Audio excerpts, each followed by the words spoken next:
डरने का नहीं भाई, क्वेश्चन सॉल्व करने का और इस टाइप के क्वेश्चन का फीलिंग सेट करने का, ठीक है। वेव्स एंड साउंड का क्वेश्चन है 2023 का नेक्स्ट का। और क्वेश्चन बोल रहा है कि इलास्टिक वेव हमारे पास है, ठीक है, जो जनरेट हो रहा है। मैं क्वेश्चन पढ़ रहा हूँ, ठीक है। मैं यहाँ पर इसको देख सकता हूँ, देखो ओमेगा इक्वल टू समथिंग दिया हुआ है, omega equal under root 1 minus cos के अल्फा। आप देखिए समझ नहीं आ रहा है तो ऐसा समझ आएगा। कभी भी ऐसा अगर क्वेश्चन दे आपको किसके बारे में, डिस्क्रीट लैटिस डायनेमिक, मतलब एटम्स अगर मान लो कुछ ए डिस्टेंस में सेपरेट है ना, मान लो कुछ ए डिस्टेंस में सेपरेट है, ठीक है, और ऐसा कंडीशन डाल दे लैम्डा हमारा ए से काफ़ी ज़्यादा है, और ऐसे कॉस के अल्फा कॉस के ए दे दे, तो मैं अगर लैम्डा, तो मैं बोल देता हूँ कि कॉस के भी मेरा 1 से काफ़ी कम होगा, क्योंकि ए बहुत कम है लैम्डा से, तो मान लेते हैं 1 से काफ़ी कम होगा। अगर 1 से काफ़ी कम होगा तभी तो एक होता है टेलर एक्सपेंशन। क्या भाई, टेलर एक्सपेंशन होता है, उस वो बोलता है कि कॉस के ए हो जाएगा हमारा 1 माइनस के ए का होल स्क्वायर अपॉन 2। कोई दिक्कत नहीं, जो इक्वेशन दिया है वहाँ पर कॉस और के का वैल्यू पुट करना, तो देखो ओमेगा मिल जाएगा वैल्यू सॉल्व करने के बाद। क्या बोलते हैं, ओमेगा नॉट के ए अपॉन अंडर रूट 2, ठीक है, इतना हो गया। फिर देखना यार, देखो लास्ट में लीनियर डेंसिटी ऑफ वाई पूछा। लीनियर डेंसिटी ऑफ वाई मतलब कभी भी लीनियर डेंसिटी करके लिखे हमारे स्ट्रिंग या वेव चैप्टर में, तो इसका मतलब होता है कि बात कर रहे हैं हमारा लीनियर मास डेंसिटी म्यू का, ठीक है। तो वेलोसिटी में होता है ओमेगा बाई के, तो ओमेगा का जो वैल्यू है उसमें पुट करना, ठीक है। फिर तो आप में आ जाएगा ये ओमेगा नॉट ए अपॉन 2, के कैंसिल आउट हो जाएगा। देन वेलोसिटी को मैं ये भी लिख सकता हूँ under root tension upon mu. मेरे यहाँ पर स्ट्रेस मतलब होता है टेंशन, और टेंशन मेरे को एन दिया हुआ मैग्नीट्यूड में, तो under root n by mu. और रिड्यूस मास तो मैं मास डेंसिटी तो मेरे को फाइंड करना है, तो स्क्वायरिंग कर देंगे तो म्यू मेरा बन जाएगा नॉर्मल, और यहाँ वी का स्क्वायर, मतलब ये आ जाएगा फाइनली क्या बोलते हैं mu equal to normal upon v का स्क्वायर। नॉर्मल वो नॉर्मल क्या है, एन एन है, वी का स्क्वायर में वी का वैल्यू जो आया उसका स्क्वायरिंग कर देना, तो वी ओमेगा नॉट का स्क्वायर, ए का स्क्वायर 2 का ऊपर चल जाएगा, तो वो बन जाएगा 2n अपॉन ये। इस फाइनल आंसर मतलब option number C I think. All the best. डरने का नहीं भाई लोग, क्वेश्चन सॉल्व करने का। 2023 का नेक्स्ट क्वेश्चन ट्राई करते हैं। हमारे पास यहाँ पर 4 सिलिंड्रिकल ट्यूब दिए हैं, इक्वल रेडियाई है, क्यू और आर भाई जो अपने पास है, क्यू और आर भाई कौन से भाई, क्यू और आर भाई, क्यू भाई और आर भाई के पास एल लेंथ है, पी भाई के पास 1.5 है, यहाँ पर आई थिंक एल भी इनको लिखना चाहिए, 1.5 एल मान लेते हैं, 1.5 एल, ठीक है। अब हम लोग को यहाँ पर साफ साफ बोला गया है कि हम लोगों को बताना है गाइस फ्रीक्वेंसी का ऑर्डर, ठीक है। तो गाइस जैसा कि ये दोनों हैं गाइस हमारे ऑर्गन, क्लोज ऑर्गन पाइप, और ये दोनों हमारे open organ pipe. I think colour हम लोगों ने क्या कर लिया, ठीक है, ओपन ऑर्गन पाइप, ठीक है। तो इन दोनों के लिए मेरे पास फॉर्मूला बन जाएगा फ्रीक्वेंसी का, क्लोज है ना, तो एन वी अपॉन 4L ना, 4L, ठीक है।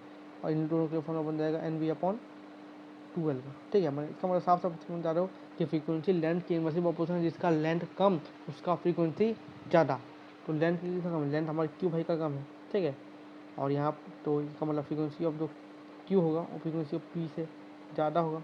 कोई दिक्कत नहीं।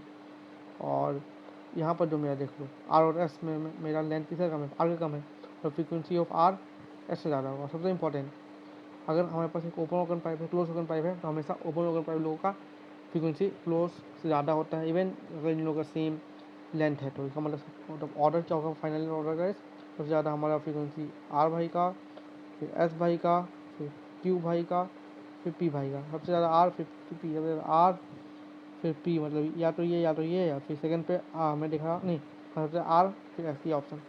All the best. डरिंग नहीं भाई लोग क्वेश्चन सॉल्व करने का, और इस क्वेश्चन को ट्राई करते हैं नेक्स्ट का। 2025 का क्वेश्चन है ऑसिलेशन। हमारे पास एक सिंपल पेंडुलम दिया हुआ है, क्या दिया हुआ है हमारे पास, एक सिंपल पेंडुलम दिया हुआ है जो कि suspended from the roof of the open lift. तो अगर एक यहाँ पर रूफ है, मतलब जो भी है, मतलब लिफ्ट के रूप में हमारे पास एक सिंपल पेंडुलम है, तो ये हमारा केस आता है वो वाला सूडो वाला केस बनता है, ठीक है ना। इसमें अगर लिफ्ट मेरा नीचे जा रहा है, मतलब ये लिफ्ट है नीचे जा रहा है, तो मेरा जी इफेक्टिव तो साफ साफ होता है जी माइनस ए हो जाएगा। ए हम लोग निकाल लेते हैं, क्यों, डिस्टेंस अगर दिया है 3t का स्क्वायर, तो वेलोसिटी हो जाएगा मेरा 6t, और एक्सेलेरेशन हो जाएगा 6, काम खत्म। जी इफेक्टिव आ जाएगा 10 माइनस 6 4, तो जी इफेक्टिव 4 आ गया, तो टाइम पीरियड इक्वल टू हो जाएगा 2 pi under root l by 4। पहले का टाइम पे होता वो तो 2 पाई अंडर रूट 10 होता था और L अपॉन 10 बिकॉज जी का वैल्यू 10 होता है। अब तो भाई डिनोमीटर घट गया, मतलब टाइम पीरियड बढ़ जाएगा। Option A all the best. डरने का नहीं भाई लोग क्वेश्चन सॉल्व करने का और इस टाइप के क्वेश्चन का फीलिंग सेट करने का। नेक्स्ट का थर्मोडायनेमिक्स का एक अच्छा सा क्वेश्चन है। रेफ्रिजरेटर कार्नोट रीजन का टॉपिक हम पढ़ ही चुके हैं, तो हम लोग के लिए आसान है। बेसिकली गाइस यहाँ पर टॉपिक कार्नोट रेफ्रिजरेटर वाला केस है। यहाँ हमको जो फ्लो है वो साफ साफ पता है क्या है। फ्लो हम लोग का होता है यहाँ पर कोल्ड से हॉट की, ठीक है। अब देखो हम लोग क्या क्या गिवन है। पहला हम लोग को दिया हुआ है कि compressor of a Carnot refrigerator consume 5 joule of energy पर सेकंड, मतलब हम लोग को ठीक है वर्क डन दे दिया 5 जूल का, ठीक है कोई दिक्कत नहीं। Then T of hot temperature hot day हम लोग को दिया हुआ है 27 डिग्री मतलब 300 केल्विन। और जो अमाउंट ऑफ एनर्जी रिलीज होता है, तो अमाउंट ऑफ एनर्जी इस बार कोल्ड से हॉट में जाता है, मतलब तो हम लोग को क्यू ऑफ हॉट है वो हम लोग को दिया हुआ है और 25 जूल, ठीक है। और अपने को टी ऑफ कोल्ड निकालना है, ठीक है। इसमें हमने पढ़ा था गाइस जो क्यू ऑफ हॉट होता है वो मेरा होता है work done plus Q of cold. तो अगर मेरे क्यू ऑफ कोल्ड निकालना है तो 25 माइनस वर्क डन 5 है, तो मेरा क्यू ऑफ कोल्ड मिला जाएगा 20। यहाँ तक कोई दिक्कत नहीं। और उसके बाद इतना हो गया तो फिर हम लोग को एक्सचेंज रेट पता है, क्यू ऑफ हॉट अपॉन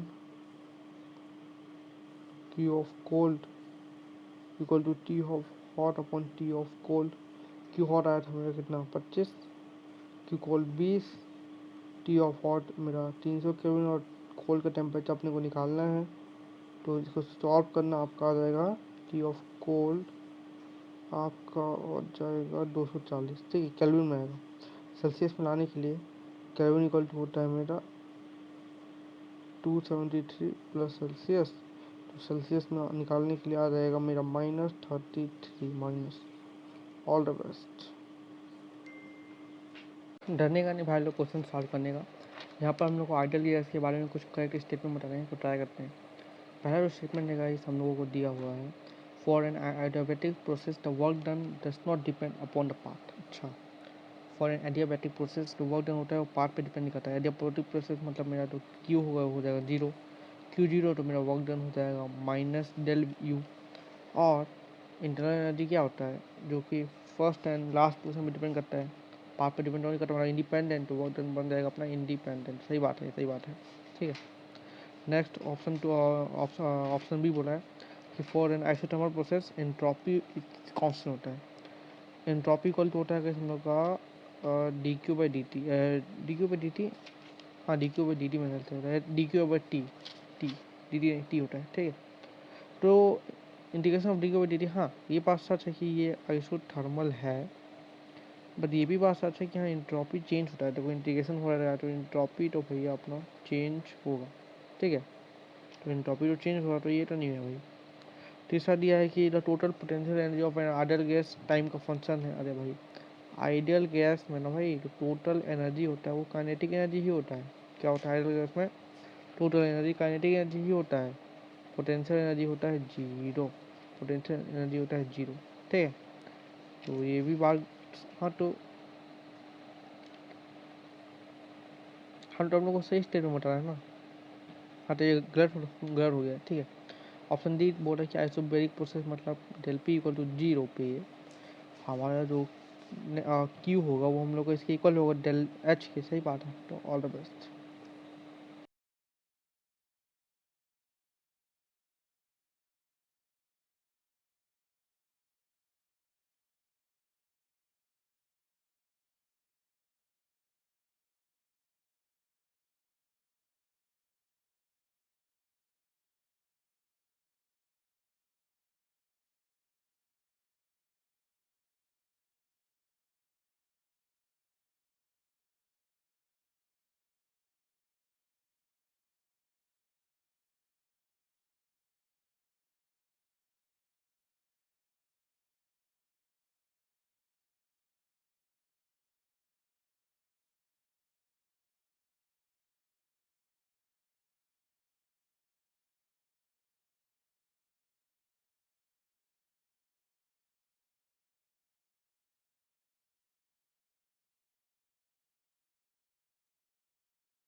करने का नहीं भाई लोग, क्वेश्चन सॉल्व करने का और इस टाइप के क्वेश्चन का भाई लोग फीलिंग सेट करने का, ठीक है।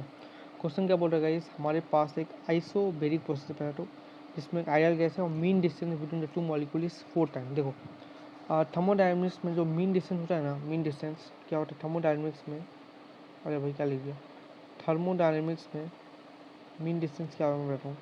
थर्मोडायनेमिक्स में जो मीन डिस्टेंस होता है वो मान लेते हैं डी, मीन डिस्टेंस डी, वो directly proportional to the cube root, directly proportional to the cube root, मतलब 1/3 ऑफ वॉल्यूम पर मॉलिक्यूल, ये होता है, ठीक है। ये फॉर्मूला होता है।